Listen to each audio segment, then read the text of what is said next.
esta sesión, bueno, en el Slow Talk número 4, he tocado el tema de lo local, en donde hablaremos de arquitectura vernácula y tradicional, ¿no? Bueno, yo voy a empezar con mi presentación. Para hablar sobre este tema, yo traje a referencia a un antropólogo del cual sí había escuchado muchísimo hablar, Marc Augé, que hablaba sobre los lugares y los no lugares, ¿no? Estos conceptos que traía me parecían súper interesantes, ¿no? Porque cómo clasificar un lugar. Y bueno, en este caso, en primera instancia, el impacto más fuerte fue qué es un no lugar, qué es un no lugar, ¿no? O sea, son espacios, él lo definía como que son espacios intercambiables, espacios del anonimato. Estos son así porque carecen de identidad, de arraigo, y ¿no? En palabras del mismo, esto, bueno, se debía al sobremodernismo también, desde mi percepción, al fenómeno de la universalización, ¿no? Que todos eran patrones que se repetían para todos y todos los podían adaptar tranquilamente, ¿no? Entonces, ¿qué espacios serían no lugares, ¿no? Y en el libro, justo este de los no lugares, también mencionan este tipo de espacios, por ejemplo, los estacionamientos, que no tienen alguna identidad, no tienen algún arraigo, pueden estar aquí o en cualquier otro lugar y van a cumplir simplemente con la funcionalidad para la cuales fueron creados, ¿no? Al igual que los aeropuertos también, por ejemplo, son espacios que no pertenecen a ningún lugar. No existe una clara identidad, ¿no? En este caso ya un poco más fuerte, los centros comerciales, que son espacios que básicamente están creados para el intercambio comercial, más no para, digamos, la creación de relaciones entre las personas, ¿no? Que se den naturalmente, sino que cada diseño, cada mínimo detalle tiene una intención que no es básicamente algo cotidiano, ¿no? Es la compra, digamos, de algo. Y bueno, finalmente este ejemplo que sí me parece el más potente, porque es este tipo de establecimientos que pueden estar en Estados Unidos, pueden estar en Perú, pueden estar en Chile, pueden estar en Marte y básicamente van a tener el mismo lenguaje que todos, ¿no? Y van a tener la misma comida y van a tener las mismas características, ¿no? Entonces, más o menos ya definiendo este concepto de los no lugares, entramos ahora a lo que es todo lo contrario, ¿no? Que son los lugares, que son espacios arraigados, espacios con identidad. Estos son así porque la relación e historia así los definen, ¿no? Desde la identidad estética hasta la identidad social del espacio, digamos, tiempo, donde se encuentran ubicados, ¿no? Y bueno, actualmente podríamos decir que estos son una resistencia a lo contemporáneo, ¿no? También quería traer otra referencia que justo también mencionan en este libro, que es de Hannah Arendt, que es una filósofa, ¿no? Y que ella menciona mucho de que hay un enredo interminable de la cadena de los medios y fines, ¿no? Y esto me pareció muy interesante porque según ella, con el fin de ha pasado a ser el contenido del en beneficio de, ¿no? Entonces esto quiere decir que la utilidad consolidada como significado genera la carencia de significado, ¿no? Entonces, desde este punto es que las cosas se hacen por función, más no por virtud o cualidad, ¿no? Y eso creo que se puede expresar tranquilamente en los ejemplos de no lugares que hemos visto. Y bueno, la función podría ser de alguna manera hasta universal, pero ahí está la pregunta, ¿se ha dejado de ver las esencias, al menos en lo que respecta a nuestra carrera, ¿no? Se tiene a lo práctico funcional sobre lo esencial, pero básicamente, ¿qué es lo esencial, no? Y bueno, solo ya la última referencia acá que me parece puntual antes de empezar con, digamos, algunos ejemplos que he podido traer. Me gustaría hablar mucho del regionalismo crítico de Kenneth Frampton, que él lo llama como la arquitectura de la resistencia, ¿no? Y él dice que actualmente nosotros vimos la victoria de la civilización universal sobre la cultura de orientación local, ¿no? Entonces, él comenta también que la estrategia fundamental del regionalismo crítico consiste en conciliar el impacto de la civilización universal con elementos derivados indirectamente de las peculiaridades de un lugar concreto, ¿no? Todo esto sin caer en el sentimentalismo nostálgico de siempre ver el pasado como algo que lo pasado fue mejor, ¿no? No, sino que es básicamente una fusión. Y bueno, menciona también tres temas en su libro, que es, bueno, en un libro que es Teoría se llama, que son como varios ensayos de Kenneth Frampton, donde menciona la resistencia de la forma al lugar, la cultura frente a la naturaleza y lo visual frente a lo táctil, que me parecen tres puntos muy importantes para poder nosotros, digamos, o sea, digamos, poder equilibrar esta balanza entre lo que es local y lo contemporáneo o lo universal, ¿no? Habiendo dicho esto ya, teniendo este panorama, he traído algunos referentes. Esta es la escuela primaria de Gandó, que definitivamente ya lo deben conocer muchos, de Francis Queré, en Burkina Faso. Y él hace una exploración desde los materiales hasta las formas de vida, o sea, comprende muchos aspectos para poder dar esta propuesta, ¿no? Estaba justo leyendo un poco la descripción que él daba y su mentalidad era hacer más con menos recursos, ¿no? Entendiendo la zona en donde está ubicado y entendiendo para quién está dirigido los proyectos, ¿no? Entonces acá puse algunas anotaciones que me parecieron importantes a modo de reflexión, ¿no? Que él trae el entorno construido para poder hacer arquitectura. Y para lo esencial, la calidad, digamos, la buena arquitectura, no es necesario, digamos, seguir tendencias, ¿no? Esta también me pareció una imagen potente, fuerte, porque es una exploración a través de los materiales, en este caso la arcilla, para poder refrigerar el techo, para poder responder a ciertas condiciones climáticas que el edificio requería y para el confort de las personas que van a habitarlo, ¿no? Este sería el segundo ejemplo que traje, es la Escuela Inicial 140, que es de Ander Vados y Betsaida Curto. Este es en Ica, en Perú. Y bueno, también lo mismo, ¿no? O sea, me parece increíble la capacidad de construir la percepción de algunos materiales, ¿no? Por ejemplo, que nosotros satanizamos, pero que finalmente terminan siendo parte del territorio, del lugar. En este caso, el carrizo, la caña o la estera, ¿no? Que continúa con una estética muy parecida al desierto, donde se ubica este proyecto. Y bueno, es básicamente, a mí me parece que es la comprensión perfecta del habitar en el desierto, ¿no? Acá podemos ver algunas otras imágenes, ¿no? De cómo a través de la materialidad y la estética se logran resultados realmente increíbles y en realidad no necesita de mucho, ¿no? Y finalmente este que siempre también me gusta mencionarlo, que es la residencia Santa Elena de Semillas en la selva central, ¿no? Que es una mixtura de materiales de la zona y materiales que, digamos, podrían decirse universales, ¿me entendés? Y en este caso el policarbonato, que sirve como para un poco proteger el edificio de la humedad, y las maderas interiormente que le dan todo este sentido, pues, de la selva y la implementación del plástico como un elemento, digamos, moderno con tempo versus la implementación local de la madera, finalmente no compiten, ¿no? Si no se comprenden y el hecho de comprenderse dan este tipo de resultados que son de una calidad tremenda. Para añadir a estos tres ejemplos, quería dar una percepción de cómo es que en proyectos, digamos, de condición, digamos, social, entre comillas, ¿no? Que necesitan menos recursos, se explora muchísimo más que en proyectos donde hay condiciones que pueden hacerlo, ¿no?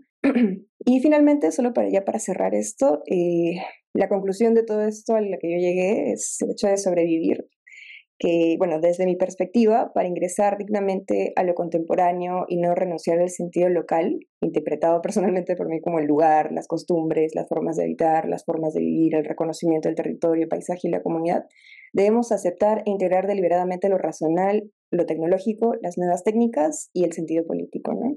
Y bueno, así no seremos vernacularmente puros, pero sí sobrevivirán las esencias.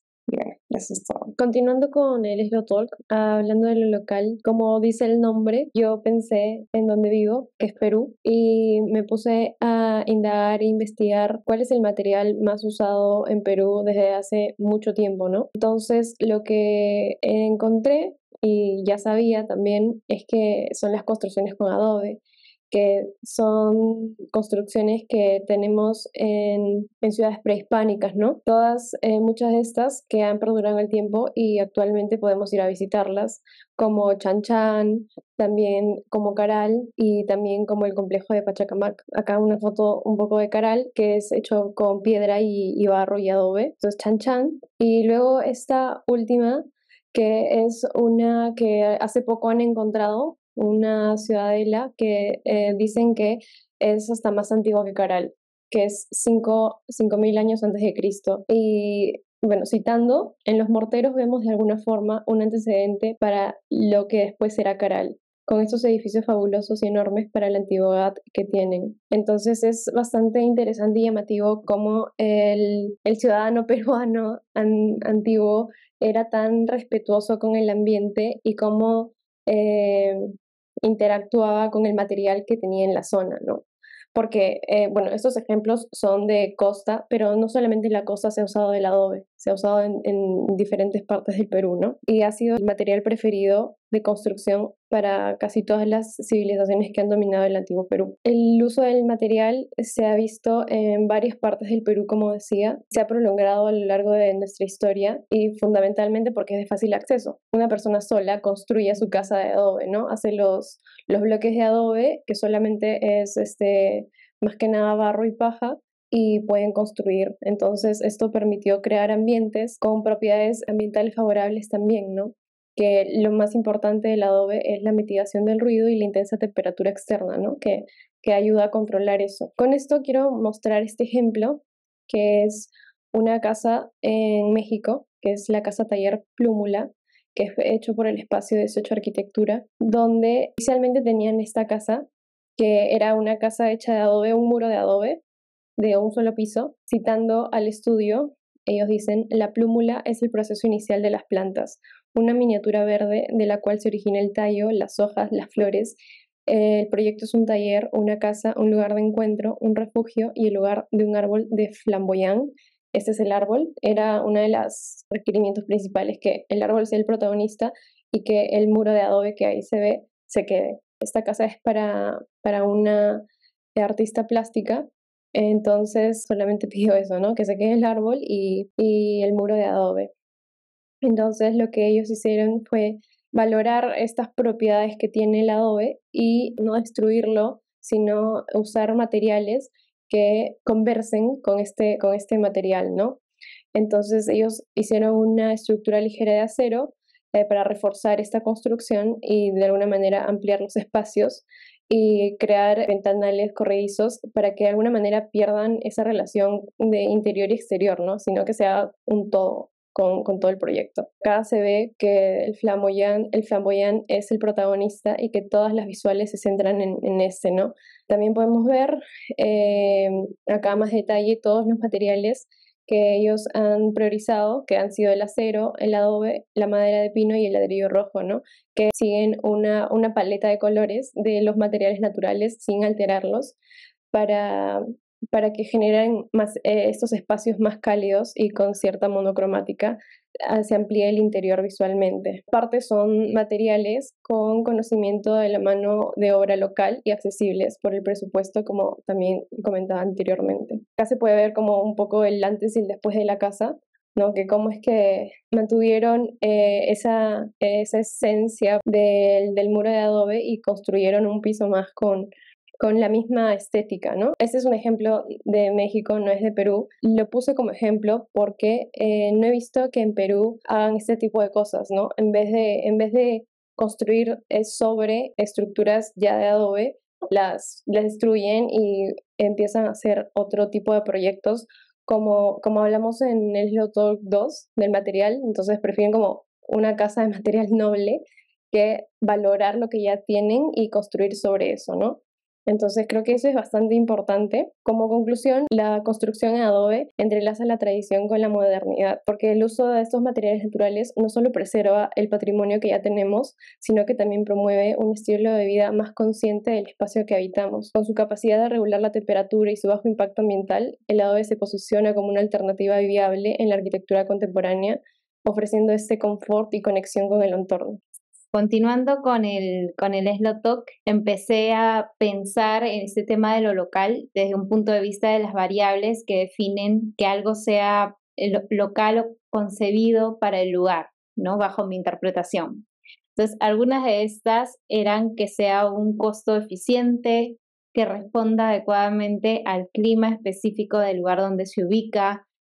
Clima, de hecho, es súper amplio, ¿no? Es no solo el análisis del día, a qué hora sale el sol, se oculta, es el análisis de todo el año, incluso de fenómenos que se pueden dar cada ciertos años, como ocurre en nuestro país, por ejemplo, el fenómeno del niño, de la niña, ¿no? Entonces, entender el clima desde el punto más holístico, entender los materiales y sistemas constructivos, algunas ideas para poder captar cuáles son los materiales de lugares, mirar justamente, como se ha dicho, la arquitectura vernácula, la arquitectura local, ¿no? Tradicional, y poder entender qué es lo que está más accesible para nosotros para construir, ¿no?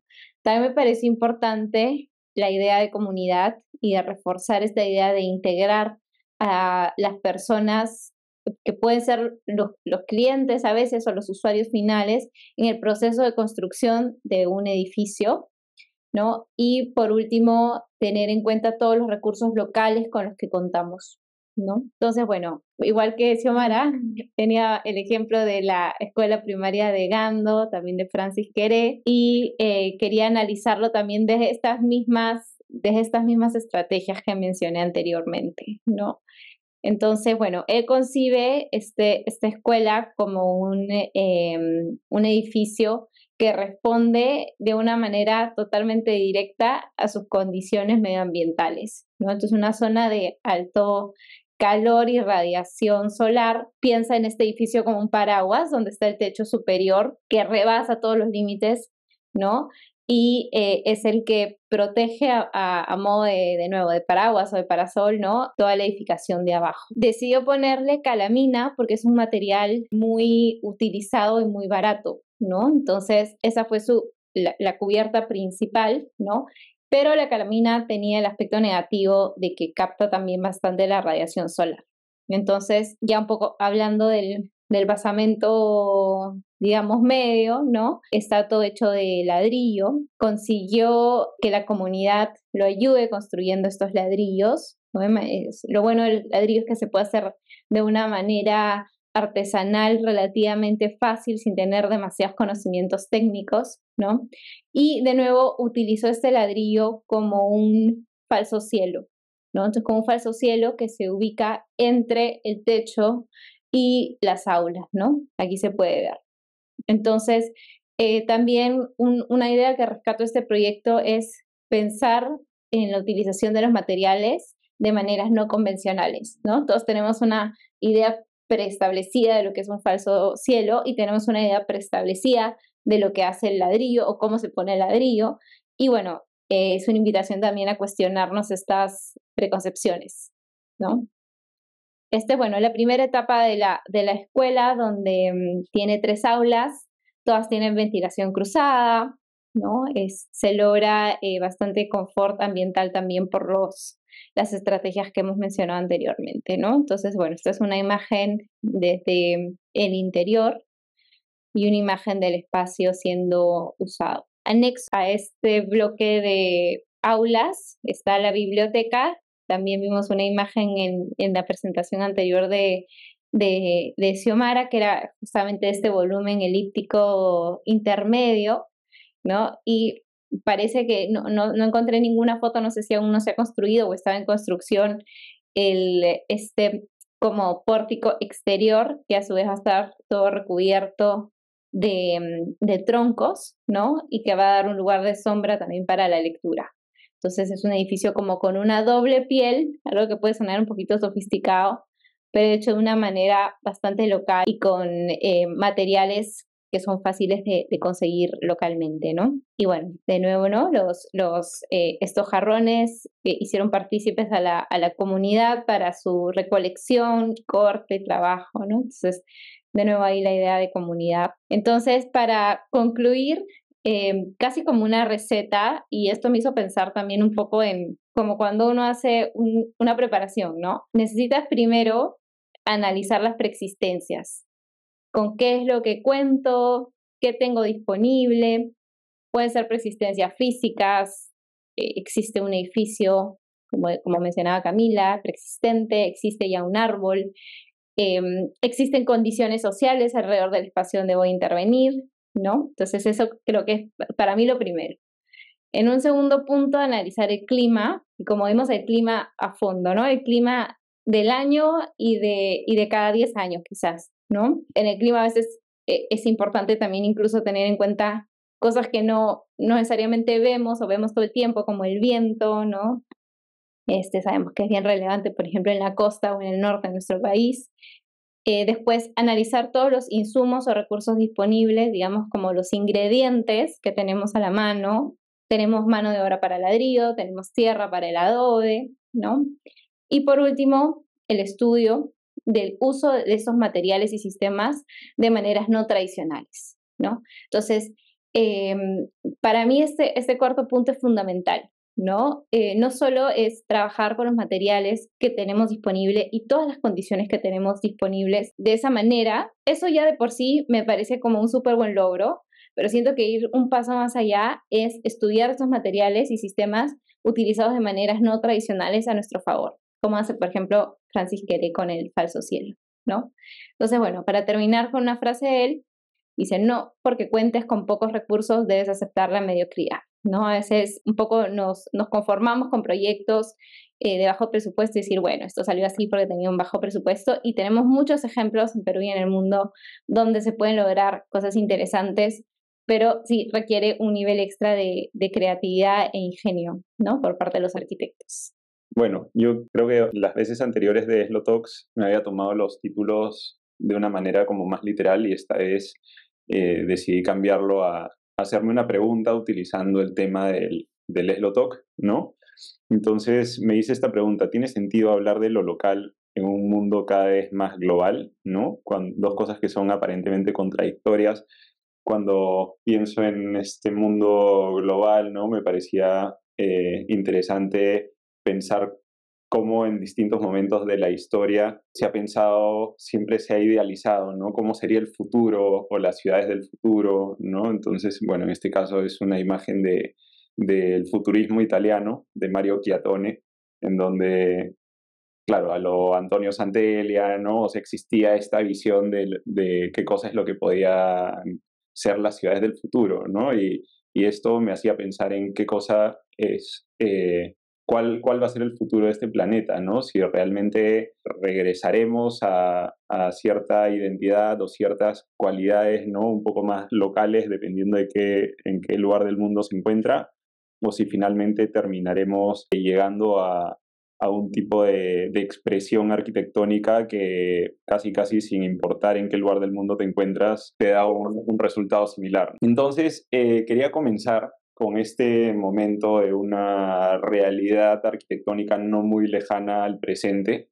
Bueno, relativamente, ¿no? Porque son ya alrededor de 100 años más o menos, con esta movida que se llamó el estilo internacional, ¿no? En donde no quiero que se malinterprete, me parecen edificios fantásticos por arquitectos que hicieron obras de altísimo nivel. Me refiero más a una manera de pensar que se terminó manifestando en una línea específica de la arquitectura que se llamó el estilo internacional, ¿no? En donde habían tres valores o cualidades que caracterizaban, que eran la expresión del volumen en lugar de la masa, el énfasis de equilibrio en lugar de una simetría preconcebida y la expulsión del ornamento aplicado, ¿no? O sea, todo este movimiento sucede como una reacción a un clasicismo que ya con distintas áreas aplicadas, ¿no?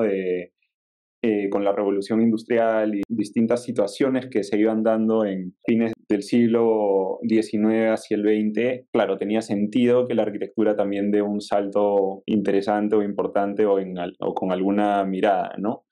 Sin embargo, algunos años después, me parece que hay una serie de arquitectos, incluso varios arquitectos de lo que en algún momento se acuñó, ¿no? Este nombre de estilo internacional, también fueron evolucionando su obra naturalmente, ¿no? Como muchos arquitectos, pero había también un grupo que desde un inicio iba marcando una especie de reacción, ¿no? Así como el movimiento moderno y el estilo internacional reaccionó a algo, de pronto hay una serie de personas que a mediados del siglo XX reaccionan a este estilo internacional que consideraban que de pronto actuaba de una manera muy general y que habían ciertas especificidades de cada lugar que le daban una cualidad o merecían una atención particular desde la arquitectura, ¿no? Para dar algunos ejemplos, en Portugal Fernando Tábora, en España José Antonio Coderch,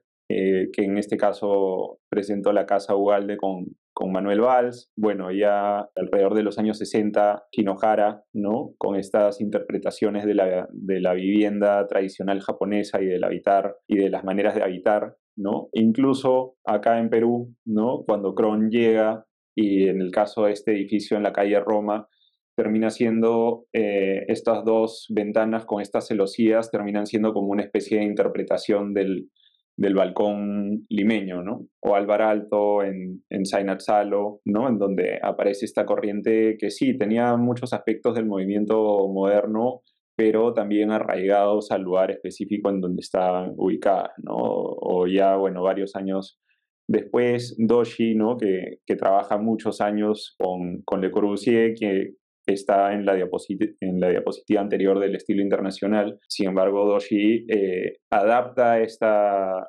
arquitectura a las cualidades específicas de la India. Barragán, no podríamos no mencionar a Barragán en México o a Oscar Niemeyer en Brasil, ¿no?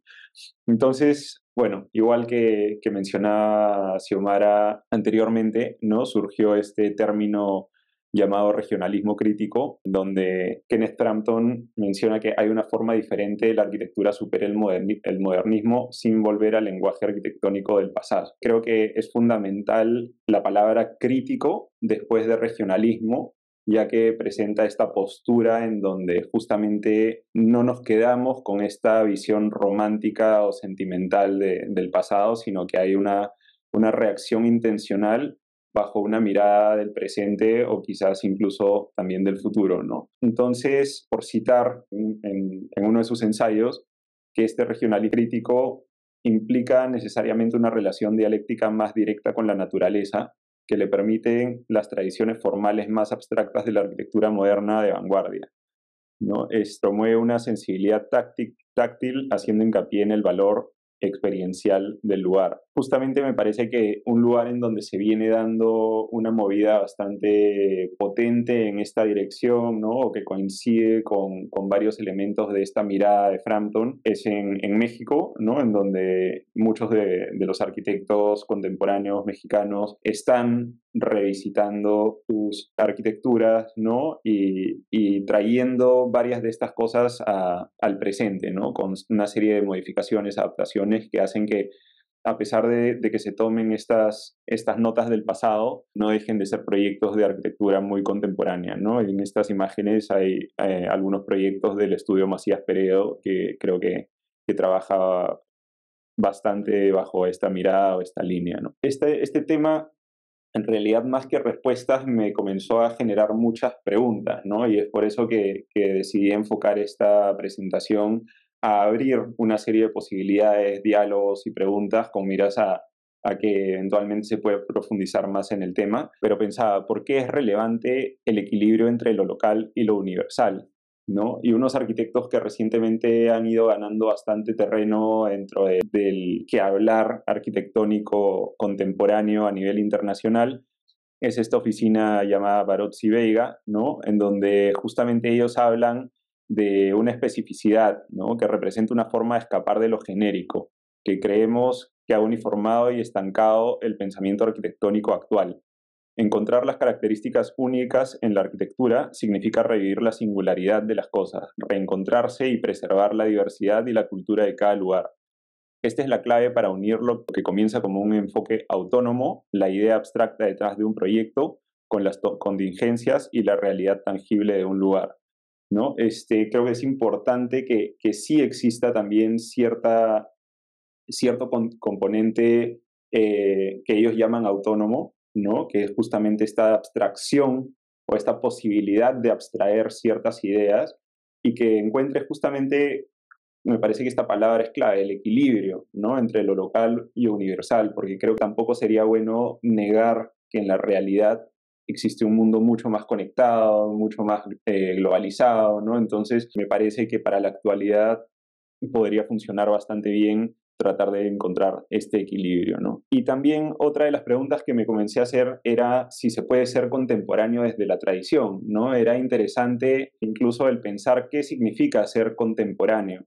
Desde la mirada de Giorgio Agamben, bajo la pregunta de qué cosa es lo contemporáneo, la contemporaneidad es entonces una singular relación con el propio tiempo, que adhiere a él y a la vez toma distancia.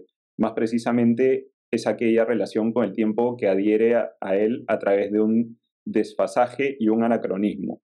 Aquellos que coinciden demasiado plenamente con la época, que encajan en cada punto perfectamente con ella, no son contemporáneos porque justamente por ello no logran verla, no pueden tener fija la mirada sobre ella. Creo que es pertinente citar, ¿no?, esta definición de lo contemporáneo luego de haber hablado de Barotz y Vega, porque me parece que es un estudio de arquitectura que logra justamente encontrar esta mirada de lo local o lo tradicional, pero justamente adelantándose un poco, ¿no? No encajando dentro de el tiempo específico en el que se encuentran.